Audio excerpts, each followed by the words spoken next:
Oi, gente, tudo bem? Espero que vocês estejam bem. Mais um bate-papo, Monique fanha, Monique meio febril, mas Monique tem que trabalhar, então, assim, e só tem hoje para fazer vídeo, então temos que ir aí, vamos embora. Bom, gente, hoje eu vou falar de um tema até bastante complicado para mim, né? Eu tenho que tomar cuidado com as minhas palavras, porque é um tema família. Já faz bastante tempo que eu queria conversar isso com vocês. Eu acho muito importante eu falar isso, porque os pais sempre acham que sabem de tudo, estão fazendo melhor, então eu vou dar a minha experiência como filha para esclarecer alguns temas que eu acho importante.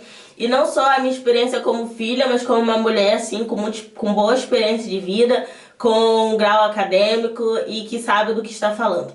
Então, gente, vamos começar falando de mim, né? Eu sou filha única. A minha mãe, eu nasci num excelente hospital no Rio de Janeiro, mas depois que eu nasci, a minha mãe teve uma infecção hospitalar e ela ficou meio desanimada para ter filho e resolveu não ter mais, fechou a fábrica. E eu, como toda criança, implorei para ter irmãos, e a minha mãe não quis.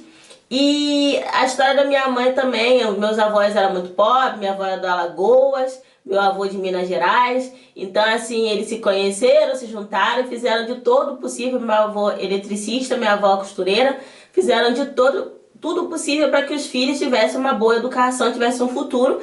E todos os filhos, né, minha mãe, minha tia, meu tio, têm grau acadêmico, têm suas casas, têm suas vidas, chegaram a um bom patamar de vida. Ninguém é rico na minha família, mas a gente luta bastante, então assim, todos têm sua casa e tal. E com certeza isso influenciou a minha mãe para que eu fosse muito além disso, né? Minha mãe já idealizou para mim uma coisa muito além disso. E ela, infelizmente, idealizou demais pra mim, demais, demais. Ela teve aquela filha dela, aquela boneca, que ela queria modelar o modo dela, né? Que ela queria. Falando assim, seria um pouco crítico, mas assim, ela queria o melhor pra mim, melhor ainda pra mim. Ela queria uma coisa muito maior, muito melhor pra mim. E nisso ela começou a trabalhar muito para pagar meu colégio. Eu estudei em colégios particulares. E ela sempre naquele trabalho e sempre falando pra mim o tempo todo, eu lembro dessa fala dela: não queira ser igual aos outros, seja diferencial, faça diferencial, seja diferente, tente mais, tente. E desde criança minha mãe botava muita pressão pra mim, comigo, muita pressão, né, pra que eu fosse diferencial. A minha mãe começou a dar aula de informática, assim, um período da vida dela. E aí ela me levava nos finais de semana, eu devia ter uns 8, 9 anos por aí, nos cursos, e queria que eu aprendesse a, sei lá, a usar o CorelDRAW, usar o Photoshop, fazer páginas, sabe? Assim, eu lembro que o meu primeiro contato com o computador foi em 1995, eu tinha 5 anos. E a minha mãe queria que eu aprendesse tudo ali, sabe? Assim, hoje é diferente, tá? A criança pequenininha tá com um tablet na mão, né? Mas naquela época isso era uma coisa diferente. O computador não estava em todas as casas ainda. Mas a minha mãe queria que eu aprendesse, queria. E eu não tava afim, eu era uma criança, eu queria brincar. E depois de um tempo, quando eu tinha já uns 14 anos, minha mãe conseguiu que eu fosse trabalhar. Eu entrei para trabalhar na Procuradoria Geral do Estado. E lá também, assim, eu trabalhava e minha mãe sempre botando uma expressão: faz curso, eu colocou pra fazer curso de inglês e tal. E isso aí é maravilhoso. Eu acho muito importante você dar para sua criança opções, né? Para que ela se desenvolva, para que ela tenha um futuro e tal. Mas tem que ser dosada a pressão que você dá para essa criança. Tipo, você dá para ela a opção: ó, meu filho, essas são as opções, eu vou tentar te ajudar para que você tenha um futuro bom, mas meu filho, seja feliz. O importante nessa vida é você ser feliz. Não importa o caminho que você vai decidir, você tem que ser feliz. E isso, de certa forma, minha mãe não passou para mim, ela só passava a pressão do eu ser, conseguir, subir, crescer. A minha mãe, quando eu era criança, ela trabalhava muito, ela trabalhava mais que meu pai. Meu pai, ele começou autônomo, como mecânico, e depois de um tempo nessa também, da pressão dela querer muita coisa pra mim, ele saiu, ele foi trabalhar em empresas, e os dois chegavam em casa muito cansados, assim, desanimados, às vezes, com o trabalho, descontavam em mim muitas vezes. E eles não tinham muito tempo pra mim, sabe? Quando chegava final de semana, lembro exatamente que a minha mãe acordava mais ou menos meio-dia, que ela queria descansar. E aí fazia aquela comida, arrumava a casa, lavava roupa e tal. E aquela coisa de casa, de arrumar a casa. E quando chegava o meu tempo, que eu queria sair, ia um cineminha e brincar no parque, um parque de diversões, eles não tinham gás. Estavam ali, mortos de cansados. E essa parte da diversão, da descontração, eu peguei mais da minha tia, da minha avó. Elas tinham mais essa preocupação de me levar para sair, de conhecer os lugares. Na época que eu morava no Rio de Janeiro, a gente ia à praia uma vez ao ano ou 2 vezes no máximo ao ano. A preocupação deles era a minha formação, né? O meu futuro, o meu ser, né? Aquela coisa de ter, não muito o presente, a estar com a família, estar com os pais, né? Isso não foi tão importante. A gente visava muito mais o meu futuro. Isso também, de certa forma, esfriou muito a minha relação com os meus pais, porque eu falo pra minha mãe isso aí, ela sabe que eu falo: mãe, de você eu só espero crítica. Só espero crítica, minha mãe me critica demais. Tudo, ela quer que eu seja praticamente perfeita, né? Ela chega já criticando todos os pontos. É claro, toda mãe quer que o filho, mas assim, ela tem até hoje essa preocupação de eu ser muito mais, de eu ser muito diferente, né? Isso ela passou também para as outras pessoas. E então desde criança o pessoal me via diferente, me olhava diferente, né? Ah, ela é diferente, ela é diferente, ela é diferente, né? Por causa desse excesso de expectativa. E aí esfriou tanto a relação dos meus pais que quando eu já tinha meus 14 para 15 anos eu já queria sair de casa. Já tinha um pensamento muito adulto, já tinha um pensamento muito na frente. Eu queria fazer o high school nos Estados Unidos, procurei vários planos, claro, meus pais não aceitaram, né? Eu sou filha única, então eles tinham aquela coisa de eu estar dentro de casa com eles.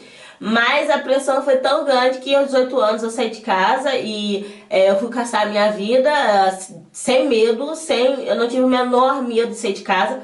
Meu pai e minha mãe ainda choraram, fizeram drama. Meu pai eu tinha cartão de plano de saúde, várias coisas, ele pediu para devolver tudo, falando: agora você vai saber o que é a vida, E eu saí sem o menor medo, porque realmente a pressão que eu tinha dentro de casa, a panela de pressão que eu estava dentro da minha casa era tão grande que eu falei: o que vier da rua é lucro, não vai ser pior do que aqui.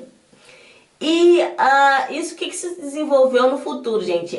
Eu hoje, né, que eu consegui chegar numa etapa muito maior do que toda a minha família conseguiu, né? Minha avó, que veio lá dos Cafundó do Juda, lá do Alagoas, né? E hoje eu sou uma pessoa que tá na Europa, ó, que tem um título de mestrado. Minha avó era semi-analfabeta, cebola com S. Então realmente eu consegui muito. Só que depois que eu terminei o mestrado, eu me senti perdida. Eu me senti vazia. Desde sempre, né, eu tive sérios problemas de ansiedade por causa desse excesso de pressão na minha cabeça. Aos 14 anos eu tive problema de gastrite, foi onde saiu gastrite emocional, de tanta pressão. E depois de um tempo eu sempre me botando mais pressão, eu comecei agora a ter problema de pressão alta. E me senti vazia porque eu já tinha alcançado um patamar muito alto dentro da minha família, né? Não tô falando de dinheiro, eu não tô rica, não. Estou endividada, como a maioria dos brasileiros, né? Vivo um dia de cada vez. Mas dentro dessa questão acadêmica, né, de valores e tal, então eu me senti vazia, me senti assim, sem chão, porque por esse excesso de ansiedade. E aí esse ano até eu procurei um terapeuta, sentei no divã, falei: não, preciso, não é luxo de terapeuta, depois, dependendo do caso, não é luxo, no meu caso não é luxo, porque eu precisava me reencontrar, né? Eu quero aprender a viver o hoje. Eu falei que ano passado foi um ano sabático, um ano bem calmo da minha vida, onde eu precisava aproveitar. Mas eu fiquei tão preocupada com o futuro, com o depois e com não sei o que, nessa história, essa pressão que eu sempre tive, que eu não vivi hoje, né? E eu na terapia, a terapeuta sempre fala pra mim pra eu deixar isso foi o meu passado. E hoje eu tenho que aprender a viver o presente, né? Eu tenho que relaxar, eu não posso colocar, falar, o maior problema é a pressão que você mesma põe em você. Esse excesso de expectativa que você aprendeu a ter e que você coloca em cima de você. Você tem que aliviar esse tipo de pressão. Então, gente, a minha mensagem hoje aqui é: se você tem condição financeira de dar ao seu filho tudo que ele pode ter, de oferecer várias opções de cursos, de natação e tal, isso aqui, se você puder oferecer para o seu filho, ótimo, que ofereça isso para o seu filho.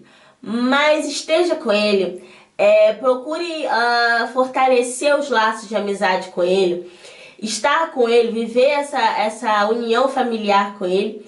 E principalmente fala pro seu filho que não importa o que ele queira ser, você vai estar com ele e que o importante é ele ser feliz. Se ele quiser ser um vendedor, se ele quiser ser um faxineiro, se ele quiser ser o que for, você vai estar ali com ele e o importante é ele ser feliz dentro da escolha dele. Dele não ter medo de ser feliz, independente da escolha dele, tentar. Dele querer sempre crescer. É importante você querer crescer, você querer ser mais, você não ficar estagnado, você não ficar... nem a Terra para. A Terra agora está girando, né? Então, assim, para ele querer sempre desenvolver, aprender, mas para que ele seja feliz, relaxado, né? De boa. De boísmo, né? Vamos curtir o de boísmo. Minha religião nova é de boísmo. Fique de boa, não fique estressado, porque realmente é complicado esse excesso de ansiedade. Hoje em dia, com as tecnologias, com o capitalismo, com o consumismo, as pessoas estão botando muita pressão nas crianças, muita pressão. Não deixe as crianças brincar, as crianças brincam com a bosta do tablet. Eu fico horrorizada com criança pequenininha com essa bosta desse tablet. Sabe, tá muito complicado hoje isso e eu queria passar essa mensagem. A segunda mensagem rápida que eu quero passar: eu sou totalmente contra o filho único. Eu falo para os meus amigos: meu querido, se for para ter um filho único, não tenha filho, não tenha filho. Porque realmente eu sei que hoje está muito caro você ter filho. Eu penso muito, eu quero muito ter filho, mas eu penso muito em todos os gastos e toda aquela coisa do ter filho. Eu sei que é complicado. Mas essa criança, né, hoje que vai ser um adulto amanhã, ele perde muito pelo fato de não ter irmãos. Ele perde essa amizade, né? Eu não entendo essa questão de irmão, porque eu não tenho. Eu tenho amigos que têm irmãos e falam mal do irmão e não sei o que, mas daqui a pouco o irmão tem um problema, eles estão lá. Minha tia e minha mãe se brigam, se engalfinham, o que for, mas sempre estiveram uma pela outra na hora da grande dificuldade. E eu não entendo isso, eu não sei o que é isso. Essa questão da ansiedade também, ela é diminuída com o fato de você ter irmãos, né? Gente, cara, toda família tem exceção, tem a ovelha negra, irmãos que não se dão. Mas isso é importante dentro da criação, né? Essa experiência com irmãos, né? Eu acredito sim que se eu tivesse irmão, minha mãe ia dividir essa pressão que ela colocou sobre mim, né? Essa grande expectativa, ela iria dividir isso e eu não teria tanto disso, né? E com o irmão você aprende a entender, não, se você tiver um problema depois no futuro, você já vai ter trabalhado isso em casa, né? O fato de você não conseguir determinada coisa, a convivência com irmãos, ela te ajuda nisso. E no futuro, né, eu sempre falo a questão do egoísmo, no sentido de que quando você é criança, né, com a criança, são dois para cuidar de um, né? O pai e a mãe para cuidar daquela criança. E depois é um para cuidar de dois. Né? No meu caso, na minha ansiedade de sempre, eu já tenho uma grande preocupação com o futuro, como é que vai ser, porque só sou eu para cuidar dos meus pais. E quando eles ficarem mais velhos, eles não querem sair do Brasil, eu não quero morar no Brasil, e aí? Sabe? Se eu tivesse um irmão ou dois, a gente ainda podia se revezar, a gente fazer um plano e tal, mas agora eu vou ter que pensar em tudo, né?